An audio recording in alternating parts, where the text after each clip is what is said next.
Hello, I'm Ann Schweisguth. And I'm Justin Atkinson. Thanks for joining us. Washington County online and over-the-phone camping reservations are now available for the 2018 season. Residents can reserve a campsite at Lake Elmo or St. Croix Bluffs Park and pavilions at any Washington County park. Visit the county website, find parks and open space, and then use the online reservation tool on the right side of the page. Cottage Grove residents interested in learning more about public speaking can check out an open house hosted by the Cottage Grove Toastmasters Club. Members will share information about the organization on January 22nd at 7:15 p.m. at Cottage Grove City Hall. The meeting will feature guest speaker Mayor Myron Bailey. Well, a favorite winter event returns to Woodbury next week. Producer John Lickset has Reed Smith, Recreation Manager for the City of Woodbury, to tell us more. Cyclists from around the metro area will make their way to Carver Lake Park in Woodbury for a pretty unique experience. And today I've got Reed Smith from Woodbury, and he is one of the organizers of the Cold Catfish Cup. Thanks for being here with us today. Thank you, John. All right, so this is kind of crazy to me that people actually go out and bike in several inches of snow. Sure. What's that all about? Well, it's actually a really popular activity now in the Twin Cities. Fat biking or winter mountain biking has grown in popularity very quickly over the last few years. We have an event where we invite cyclists to come out. We have a single track mountain bike trail at Carver Lake Park. We groom and maintain all year and through the winter months, much like a cross-country ski trail. And then we provide a race course for riders to navigate through the single track trail throughout the park onto the lake if the conditions are appropriate and favorable for that. And really just provide a good experience for people to come out and compete on their own level or even for the Catfish Cup trophy at the end of the day. So, what makes Carver Lake Park really a great park for an event like this? You know, I think the park setup is really nice. We have plenty of parking for the participants and spectators that come in. We have our main picnic shelter there. The single track trail system is great. It really is favorable for beginners to try racing, and then for the advanced racers to kick it up a notch and see how fast they can go and see if they can win. The spectating is great. There's a lot of different viewing points, whether it's out on the fishing pier, overlooking the lake to see the racers out on the lake riding, or in the woods and different paved trails that navigate through the park that allow those sight lines and viewing points for spectators. So the setup and layout of the park and the single track trail really make a great venue for this event, and I think that's contributed to the popularity of the race. Can you tell me a little bit about the Cold Catfish Cup, just some of the basics about what's happening? Yeah, we started the Catfish Cup in 2012. We had our current sponsor today started with us back then, Angry Catfish Bicycle Shop and Coffee Shop in South Minneapolis, approached us about putting on an event.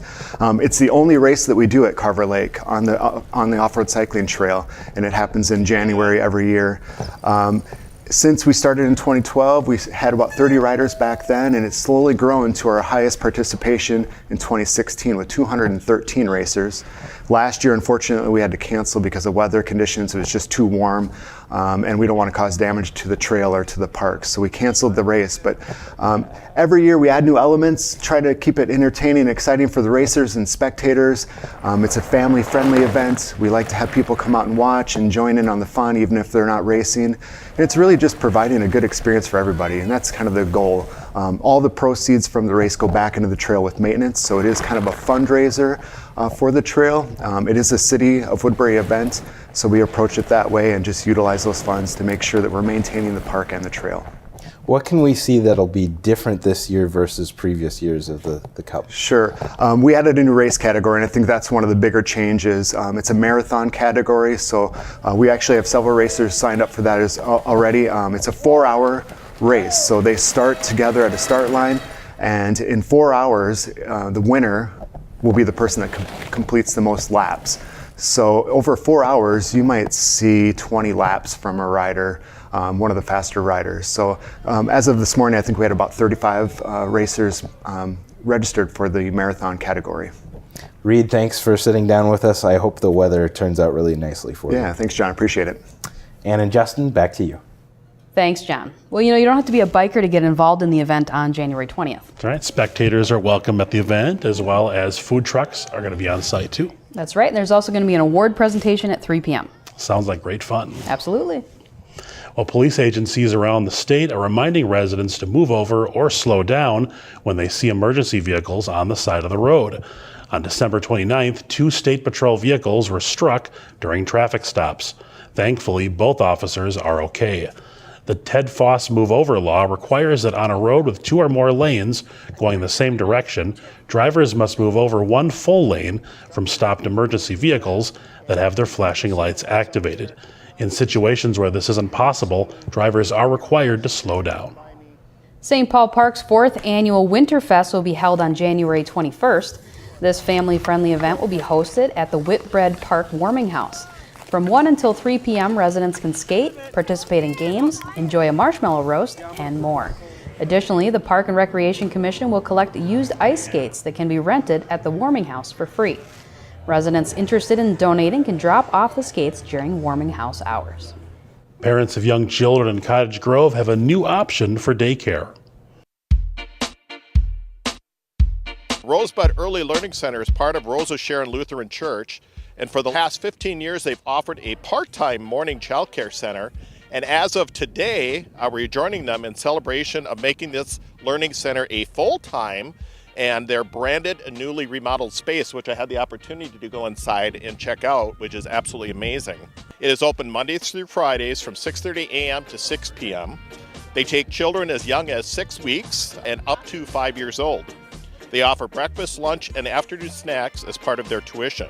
I hear a lot on Facebook and such about people looking for childcare opportunities here, and you all obviously gave us that opportunity. So thank you for investing in our community and providing a great service.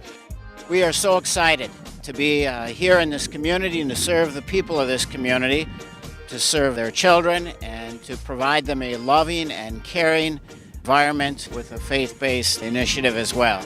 So 3, 2, 1. Congratulations. Rosebud's Early Learning Center is located on the corner of 70th Street and Jamaica Avenue. The center is part of the Rose of Sharon Lutheran Church.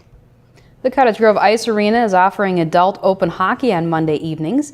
Participants must be 18 years of age or older and bring their own hockey equipment. Helmets are required. Check out the city's website or call the Ice Arena for a schedule, as some sessions may cancel due to special events. The game is afoot at the historic county courthouse. On January 26th, the guests will be given clues to solve a murder set in the 1920s. A 3-course catered meal will be included, along with a cash bar. The event will be held from 6 to 9 p.m. Reservations can be made online or over the phone. Now here's a quick look at some upcoming meetings you might want to attend.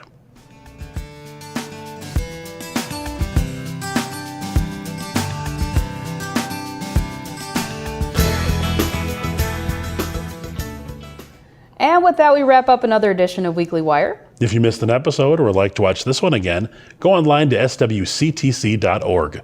Click on the Watch Programming button found in the lower portion of the homepage, then select Weekly Wire. And of course, you can always stay up to date with us on social media on Facebook, Twitter, and Instagram. Well, Justin, before we go, we just want to acknowledge that Monday, January 15th, is Martin Luther King Jr. Day. Yeah, you know, a great movie to watch this time of year is Selma, with Oprah Winfrey and David Oyelowo as Martin Luther King. That was a great movie, very compelling. It really was. Great storytelling and just really important subject matter. And yeah, I try to watch it every year, actually. Oh, it's a great idea. Yeah, so All right. check it out. We'll see you next week.